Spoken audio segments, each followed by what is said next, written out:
ગત સભાની કાર્યવાહીને વંચાણેલી સર્વાનુમતે મંજૂર કરવામાં આવેલ પાટણ ખાતે આ સંસ્થાની જમીનનું સ્થળ નિરીક્ષણ કરી જમીન ખરીદવાનું બાનાખત કરવા અંગે વિચારણા કરવા બાબત જમીન ખરીદવા માટે સભામાં ગહન ચર્ચા કરવામાં આવી, જે નીચે મુજબ છે. પાટણ ગજા હાઈવે વાળી પ્લોટ સાથેની જમીન 1 વીઘાના 1,50,00,000 ભાવ છે, જે લઈ શકાય નહીં. પાટણ ગજા રોડ પારૈયા વીર પાસે 12.5 વીઘા પ્રતિ વીઘો 30 લાખ મળે તેમ છે. 1.5 વર્ષમાં પૈસા પૂરા કરવાના થાય. જમીનનું નિરીક્ષણ અને બાનાખત હાલ પૂરતું મુલતવી રાખવામાં આવે છે. જે જમીન ખરીદવામાં આવે તે હાલ પૂરતી આશરે 7 વીઘા જેટલી જમીન ખરીદી શકાય તેમ છે.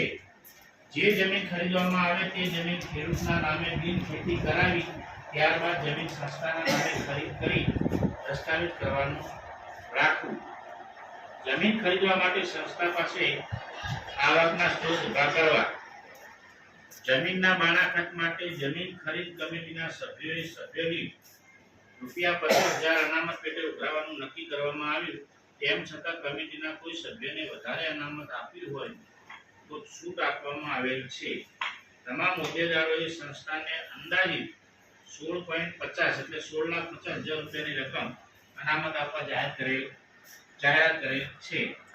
જમીનનું નિરીક્ષણ તથા ખરીદ કરવા માટે આજની સભામાં દરેક સભ્યને પોતાના સૂચનો, સલાહ કે મંતવ્ય રજૂ કરવા જણાવવામાં આવે, જે પોતપોતાના મંતવ્ય રજૂ